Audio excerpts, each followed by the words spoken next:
किनारे बसा हुआ होता है। वहाँ एक छोटी लड़की अपने पिता की नाव में बैठी हुई पानी से खेल रही होती है। तभी उसके पिता वहाँ आते हैं और कहते हैं कि बेटा, पानी से दूर रहना, मैं मछली पकड़ने जा रहा हूँ। अगर तुम पानी में गिर गई तो एक बड़ी मछली तुम्हें खा जाएगी। लड़की मजाक में जवाब देती है कि अगर मछली मुझे पकड़ लेगी तो मैं ही उसे मसाला डालकर खा जाऊंगी। ये सुनकर उसके पिता कहते हैं कि अगर तुमने ऐसा किया तो शैतान तुम्हें खा जाएगा। ये सुनकर लड़की हंसने लगती है और कहती है कि शैतान जैसी कोई चीज नहीं होती। तभी उसके पिता उसे पानी की तरफ देखने को कहते हैं और खुद मछली पकड़ने वाला जाल लपेटकर उसे डरा देते हैं। लड़की डर जाती है और रोने लगती है। इसके बाद उसके पिता उसे हंसाने के लिए पानी में करतब करने लगते हैं। लड़की फिर से खुश हो जाती है और अपने पिता से एक और करतब दिखाने को कहती है, मगर तभी अचानक पानी के अंदर से एक शैतान उसके पिता को पकड़ लेता है और उन्हें नदी में खींचने लगता है। उसके पिता जोर जोर से चिल्लाते हैं, जिसे देखकर सभी गांव वाले डर जाते हैं, लेकिन कुछ ही देर में वह शैतान उन्हें अपना शिकार बना लेता है। इसके बाद पूरे गांव में डर फैल जाता है और उस शैतान को पकड़ने के लिए एक मोंक को बुलाया जाता है। मोंक अपनी शक्तियों का इस्तेमाल करते हुए पानी में एक बम फेंकता है, जिससे जोरदार धमाका होता है और एक बड़ी मंटा मछली मरकर पानी के ऊपर आ जाती है। इसके बाद मोंक गांव वालों को यकीन दिलाता है कि उसने शैतान को मार दिया है। सभी लोग उस मोंक को पैसे और तोहफे देने लगते हैं। तभी वहां तांग नाम का एक लड़का आता है। तांग सभी गांव वालों से कहता है कि आप लोग गलत समझ रहे हैं, ये मंटा रे मछली किसी को नहीं मारती, ये बहुत मासूम होती है। गांव का एक आदमी उससे पूछता है कि तुम कौन हो। इस पर तांग जवाब देता है कि वह एक बौद्ध मोंक है और उसका काम शैतानों को पकड़ना है। वह कहता है कि आप लोग उसे डेमन हंटर भी कह सकते हैं। यह सुनकर वहां खड़ा मोंक गुस्सा हो जाता है, क्योंकि गांव वाले तांग की बातों पर ध्यान देने लगते हैं। इसलिए वह तांग को झूठा और धोखेबाज बताकर लोगों को उसके खिलाफ भड़का देता है। सभी गांव वाले गुस्से में आकर तांग को मारने लगते हैं और उसे रस्सी से बांधकर लटका देते हैं। इसके बाद वह मोंक सभी से कहता है कि उसने शैतान को मार दिया है और अब सभी लोग आराम से नदी में जा सकते हैं। यह सुनकर गांव वाले बहुत खुश हो जाते हैं और नदी में उतरकर नहाने और खेलने लगते हैं। मगर तभी तांग को दूर से कुछ अजीब दिखाई देता है। वह जोर से चिल्लाकर सभी को नदी से बाहर निकलने के लिए कहता है, लेकिन कोई उसकी बात नहीं सुनता। तभी अचानक वही शैतान वापस आ जाता है और एक लड़की को पकड़कर पानी के अंदर खींच लेता है। यह देखकर सभी गांव वाले घबरा जाते हैं और जल्दी जल्दी नदी से बाहर निकलने लगते हैं। एक आदमी उस मोंक से कहता है कि तुमने हमसे झूठ बोला, लेकिन वह उन्हें शांत रहने के लिए कहता है। तभी शैतान अपनी लंबी जीभ से एक और आदमी को पकड़ लेता है और उसे भी मार देता है। अब गांव में पूरी तरह से अफरा तफरी मच जाती है। सभी लोग डर कर भागने लगते हैं। तभी एक औरत अपनी बेटी को ढूंढने लगती है, लेकिन बाकी लोग उसे खींचकर सुरक्षित जगह ले जाने लगते हैं। गांव का सरपंच उस मोंक को पकड़कर उससे अपने पैसे वापस मांगता है और कहता है कि तुमने कहा था कि शैतान मर चुका है। लेकिन मोंक फिर से झूठ बोलता है और कहता है कि अब एक नया शैतान आ गया है। मगर तभी वह शैतान सरपंच को भी अपना शिकार बना लेता है। यह देखकर वह मोंक खुद भी डर जाता है और वहां से भाग जाता है। तभी तांग सभी लोगों से कहता है कि भागो मत, जहां हो वहीं रुक जाओ और नीचे लेट जाओ, ताकि शैतान को लगे कि सब मर चुके हैं। कुछ देर बाद वहां सन्नाटा छा जाता है और शैतान पानी में घूमता रहता है। मगर तभी जेन नाम की एक औरत अपनी बेटी को आवाज देती है, जिससे वह बच्ची भागने लगती है। यह देखकर शैतान उस पर हमला करता है और उसे नदी की तरफ खींचने लगता है। जेन अपनी बेटी को बचाने के लिए दौड़ती है और उसके साथ कुछ गांव वाले भी आ जाते हैं। वे सब मिलकर बच्ची को छुड़ाने की कोशिश करते हैं, लेकिन वे सफल नहीं हो पाते और शैतान उसे अपना शिकार बना लेता है। यह देखकर तांग किसी तरह अपनी रस्सी खोलकर खुद को आजाद कर लेता है। उधर जेन अपनी बेटी का बदला लेने के लिए नदी में कूद जाती है। जैसे ही वह पानी में पहुंचती है,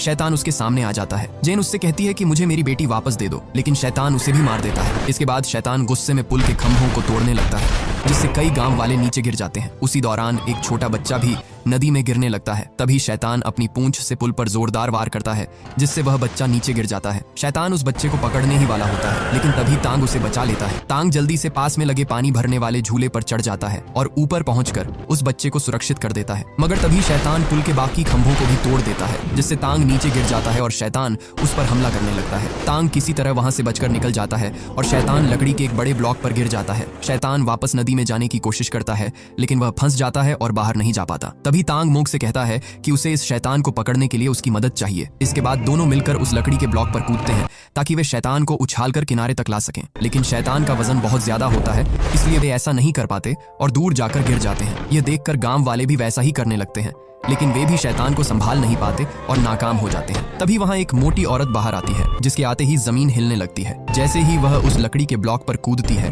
शैतान जोर से नीचे गिर जाता है और उसके नीचे मोंक भी दब जाता है। इसके बाद वह शैतान अपने इंसानी रूप में आ जाता है। ये देखकर गांव वाले उस पर हमला करने की बात करते हैं, लेकिन तांग सभी को रोक देता है और कहता है कि उसे इस शैतान को पकड़ने का मौका दिया जाए, क्योंकि वह इसमें माहिर है। तांग अपना सामान नीचे रखता है और अपने गुरु की दी हुई नर्सरी राइम की किताब निकालता है। वह किताब में लिखा हुआ गीत गाकर उस शैतान को काबू करने की कोशिश करता है, लेकिन शैतान को गुस्सा आ जाता है और वह तांग पर हमला करने लगता है। तभी वहां एक लड़की आती है, जिसका नाम डान होता है। वह आते ही उस शैतान को बुरी तरह मारती है और अपने कपड़े की मदद से उसे पकड़ लेती है, जिससे वह शैतान एक छोटी कठपुतली में बदल जाता है। इसके बाद डान तांग के पास आती है और उससे पूछती है कि क्या वह भी शैतानों का शिकार करता है। तांग जवाब देता है कि हाँ, वह भी एक डेमन हंटर है। वह अपनी किताब दिखाते हुए कहता है कि उसके मास्टर का मानना है कि उसमें एक खास हुनर है। यह सुनकर डान उसका मजाक उड़ाती है और अपने कड़े की ताकत दिखाती है। गांव वाले डान का शुक्रिया अदा करते हैं, लेकिन तांग उदास हो जाता है क्योंकि वह किसी को बचा नहीं पाया था। इसके बाद तांग अपने मास्टर के पास जाता है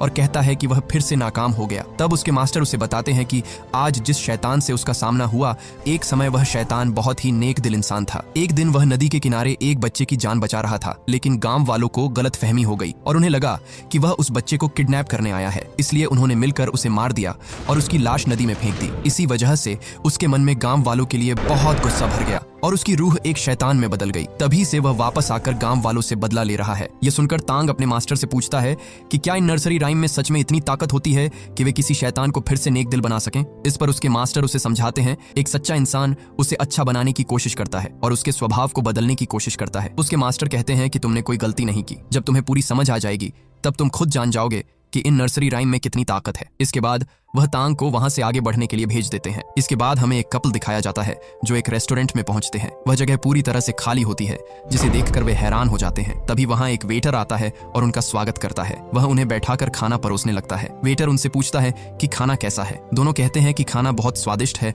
और पूछते हैं कि क्या यह आपने बनाया है। इस पर वेटर कहता है कि यह खाना उनके उस्ताद ने बनाया है, जो बहुत ही लाजवाब खाना बनाते हैं।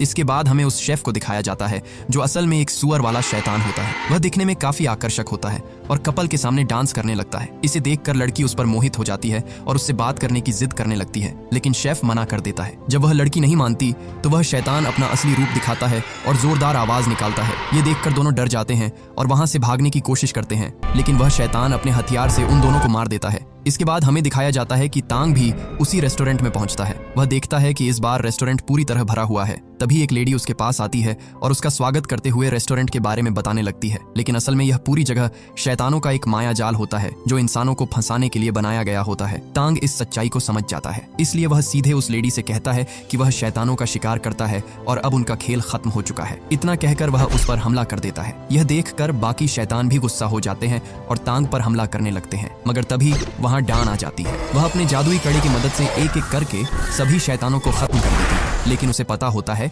कि असली खतरा अभी भी बाकी है, क्योंकि वहां पिग डेमन छिपा हुआ होता है। इसलिए वह जोर से कहती है कि अगर हिम्मत है तो सामने आओ। तभी पिग डेमन बाहर आता है और डान से लड़ने लगता है। वह बहुत ताकतवर होता है, लेकिन डान हार नहीं मानती और अपने कड़े से उस पर लगातार हमला करती रहती है। इससे वह धीरे धीरे अपने असली रूप में आने लगता है। पिग डेमन अपने हथियार से डान पर वार करता है, लेकिन वह अपने कड़े से खुद को बचा लेती है, जिससे उसका हथियार जमीन में धंस जाता है। मौका देखकर डान अपने कड़े को उसके गले में फंसा देती है और पीछे से उसे पकड़ लेती है। इसके बाद वह तांग से कहती है कि इस शैतान की सारी बुराई इसके गले में है, इसलिए तुम्हें इसे बाहर निकालना होगा। तांग जब उसका भयानक चेहरा देखता है तो उसे बहुत घिन आती है, लेकिन फिर भी वह हिम्मत करके उसकी बुराई को अपने मुंह में खींच लेता है। इससे तांग को बहुत दर्द होता है, इसलिए डान तुरंत उसके मुंह से उस बुराई को निकालकर अपने कपड़े में बांध लेती है। लेकिन पिग डेमन बहुत ताकतवर होता है और वह उस कपड़े को फाड़ देता है। ये देखकर तांग और डान वहां से भाग जाते हैं और किसी तरह एक सुरक्षित जगह पर पहुंचते हैं। इसके बाद डवान तांग को बताती है कि अगर वे उस पिग डेमन को मार देते तो उन्हें बहुत सारे पैसे मिल सकते थे, लेकिन वह बहुत ताकतवर है, इसलिए वह उसे पकड़ नहीं पाई। इस पर तांग कहता है कि वह शैतानों को मारना नहीं चाहता, बल्कि उन्हें पकड़कर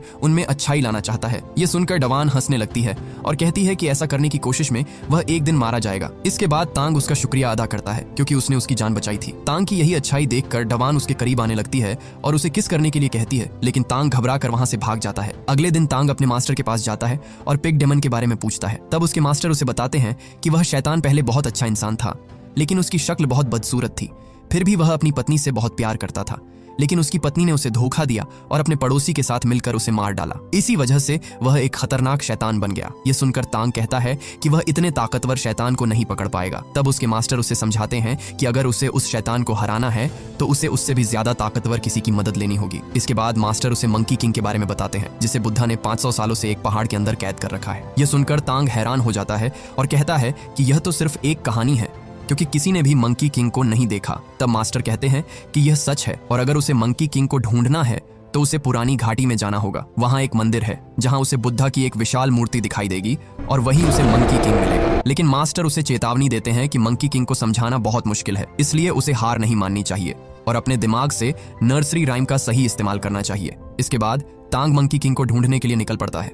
मगर रास्ते में वह कुछ शैतान शिकारी लोगों के जाल में फंस जाता है। तांग देखता है कि उन्होंने कई लोगों को बंदी बनाकर रखा हुआ है। तांग देखता है कि उन बंदी बनाए गए लोगों में डवान भी होती है। यह देखकर उसे बहुत दुख होता है। तभी वहां शैतानों का शिकार करने वाली एक लड़की सबको धमकाते हुए कहती है कि वे लोग यहाँ शैतानों को मारने आए हैं और जो लोग शैतानों को पकड़ते हैं उन्हें भी जिंदा नहीं छोड़ते। इतना कहकर वह एक आदमी को मार देती है। तभी डवान उसके पास आती है और कहती है कि तांग उसका पति है और दोनों के बीच झगड़ा हो गया था, इसलिए तांग उसे घर ले जाने आया है। यह सुनकर एक शिकारी कहता है कि अगर ये दोनों सच में पति पत्नी है तो इन्हें एक दूसरे के गले लगने को कहो। तांग पहले मना करता है, लेकिन शिकारी लोग उनके गले पर खंजर रख देते हैं। मजबूरी में तांग तैयार हो जाता है। इस दौरान डवान जानबूझकर ज्यादा एक्टिंग करने लगती है, जिससे तांग को शक हो जाता है कि कुछ गड़बड़ है। तांग ध्यान से देखकर समझ जाता है कि ये सब लोग आपस में मिले हुए हैं। वह डवान के हाथ पर लगा हुआ कील निकाल देता है और सबके सामने कहता है कि ये लोग धोखा दे रहे हैं। यह देखकर डवान को अपने साथियों पर गुस्सा आ जाता है, क्योंकि असल में वही उन सबकी लीडर होती है। इसके बाद वह तांग से कहती है कि उसके पास उसे मनाने का और कोई तरीका नहीं था,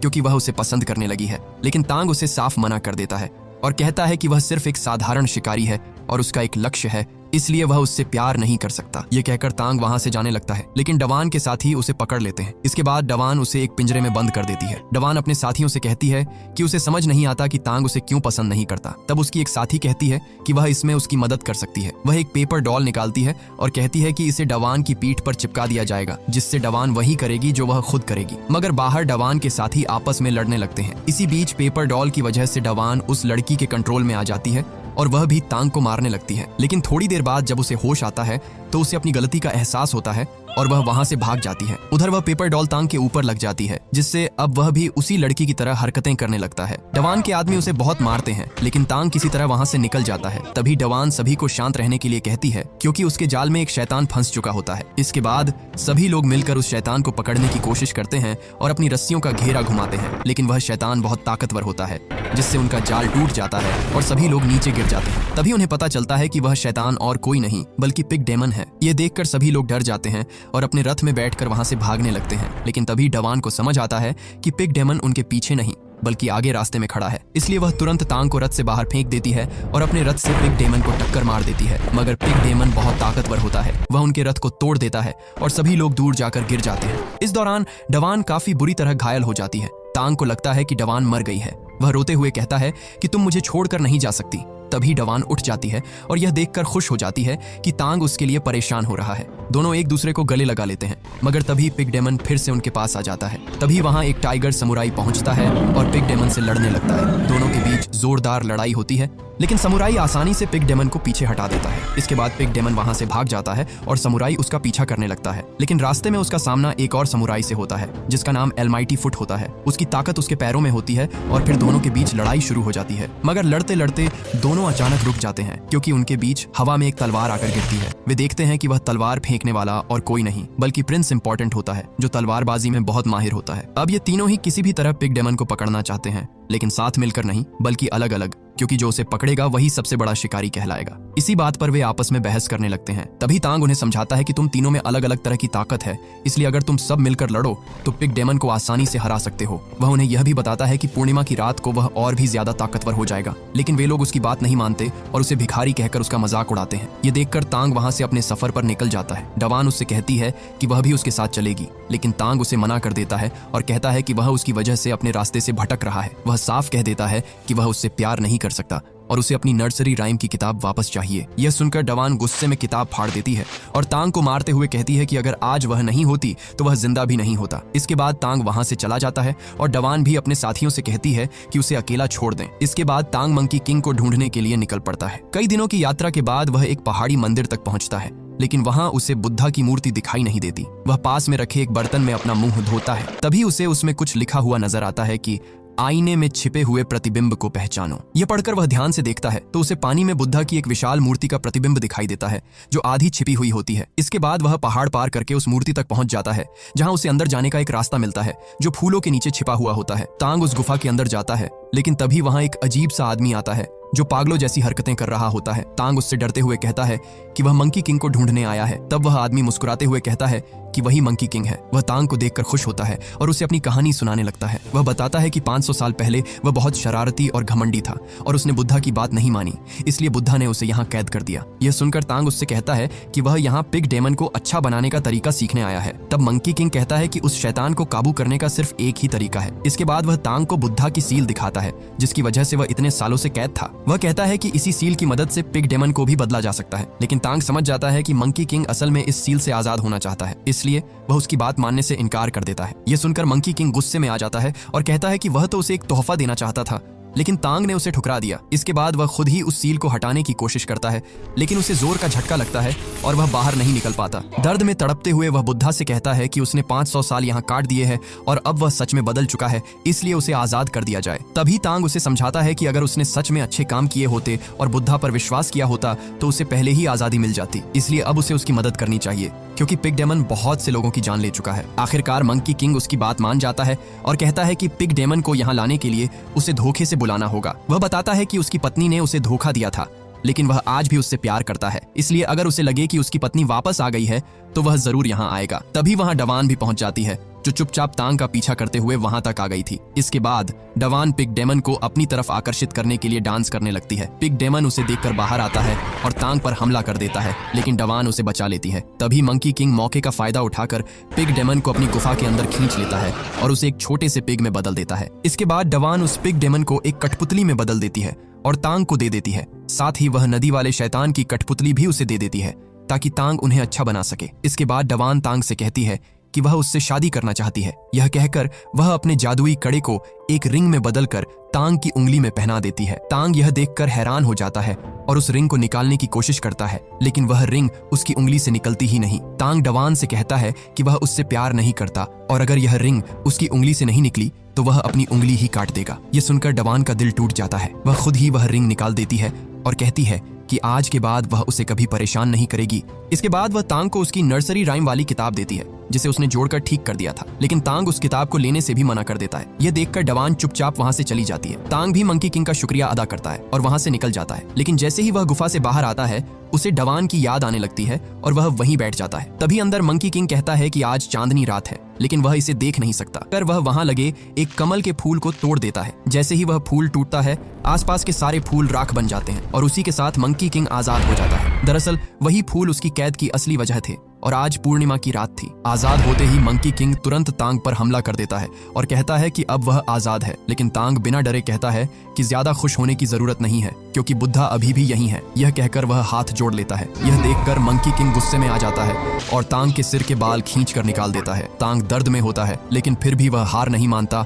और बुद्धा पर अपना विश्वास बनाए रखता है। तभी वहां वे समुराई भी पहुंच जाते हैं और मंकी किंग का मजाक उड़ाने लगते हैं। टाइगर समुराई उस पर हमला करता है, लेकिन मंकी किंग उसे आसानी से हरा देता है। इसके बाद एलमाइटी फुट कहता है कि यह तो एक पागल बंदर है और वह अपने पैरों की ताकत से उसे कुचल देगा। वह अपनी शक्ति बढ़ाकर अपने पैर को विशाल बना लेता है और मंकी किंग पर हमला करता है, लेकिन मंकी किंग उसके पैर में छेद कर देता है और उसे दूर फेंक देता है। अब प्रिंस इंपॉर्टेंट आगे आता है और अपनी तलवारों से हमला करता है, लेकिन उसके सारे वार मंकी किंग पर बेअसर होते हैं। गुस्से में वह अपनी सभी तलवारों को जोड़कर एक बड़ा वार करता है, लेकिन मंकी किंग उसे भी रोक देता है और उसकी तलवार तोड़कर उसे हरा देता है। इसके बाद मंकी किंग अपनी ताकत से उन सभी को खत्म कर देता है और फिर तांग के पास आकर कहता है कि अब उसकी बारी है। तभी अचानक डवान वहां आ जाती है और अपने जादुई कड़े से मंकी किंग पर हमला करती है, लेकिन मंकी किंग उसके सारे हमले आसानी से रोक देता है और उसे बुरी तरह घायल कर देता है। ये देखकर तांग अंदर से टूट जाता है। डवान तांग से कहती है कि वह फिर से उसके पास लौट आई है, क्योंकि वह उससे सच्चा प्यार करती है। वह पूछती है कि क्या वह उसे नहीं चाहता। तांग भावुक होकर कहता है कि जब से उसने उसे देखा है तभी से वह उसके लिए पागल है और वह हमेशा उसे चाहता रहेगा। यह सुनकर डवान मुस्कुराती है, लेकिन वह जानती है कि अब वह ज्यादा देर तक उसके साथ नहीं रह पाएगी, इसलिए वह तांग से कहती है कि उसे आखिरी बार अपने गले लगा ले। तांग रोते हुए उसे गले लगा लेता है और उसके जादुई कड़े को अपनी उंगली में पहन लेता है, लेकिन तभी मंकी किंग डवान को हवा में उठाकर इतनी जोर से फेंकता है कि वह हमेशा के लिए खत्म हो जाती है। ये देखकर तांग पूरी तरह टूट जाता है। मंकी किंग हंसते हुए कहता है कि जिस लड़की से वह प्यार करता था उसे उसने खत्म कर दिया, अब उसका बुद्धा क्या कर सकता है। तभी तांग अपनी नर्सरी राइम की किताब पढ़ने लगता है, लेकिन वह देखता है कि जब डवान ने उस किताब को जोड़ा था तो वह गलती से बुद्धा के मंत्रों में बदल गई थी। जैसे ही तांग उन मंत्रों को पढ़ता है उसके चारों तरफ एक तेज रोशनी फैलने लगती है और अब मंकी किंग उसका कुछ भी नहीं बिगाड़ पाता। धीरे धीरे वहाँ एक विशाल बुद्धा की आकृति बनने लगती है। मंकी किंग गुस्से में उसे तोड़ने की कोशिश करता है, लेकिन तभी असली बुद्धा प्रकट हो जाते हैं। बुद्धा अपने विशाल हाथ से मंकी किंग को दबाने लगते हैं। मंकी किंग अपने असली ताकतवर रूप में आकर उन्हें रोकने की कोशिश करता है, लेकिन वह असफल हो जाता है और अंत में बुद्धा के हाथ के नीचे दब जाता है। इसके बाद मंकी किंग एक दिव्य स्थान पर पहुंचता है और अब वह शांत होकर इंसानी रूप में आ जाता है। तांग उसके पास आता है और अपने हाथ की अंगूठी से उसके लिए एक मुकुट बना देता है, क्योंकि अब मंकी किंग पूरी तरह बदल चुका होता है। इसके बाद तांग अपने मास्टर के पास पहुंचता है। मास्टर उससे कहते हैं कि अब उसने जिंदगी का असली मकसद समझ लिया है। तांग जवाब देता है कि यह दुनिया दुखों से भरी है और उसका काम उन्हें खत्म करना नहीं बल्कि लोगों के अंदर बदलाव लाना है। और यहीं पर इस कहानी का अंत हो जाता है। अगर आप इस कहानी के आगे के पार्ट्स देखना चाहते हैं तो कमेंट बॉक्स में पार्ट 2 लिख दीजिए और हमारे साथ ऐसे ही जुड़े रहने के लिए आप हमारे द योगी को सब लीजिए। जल्द ही मिलेंगे अगले वीडियो में।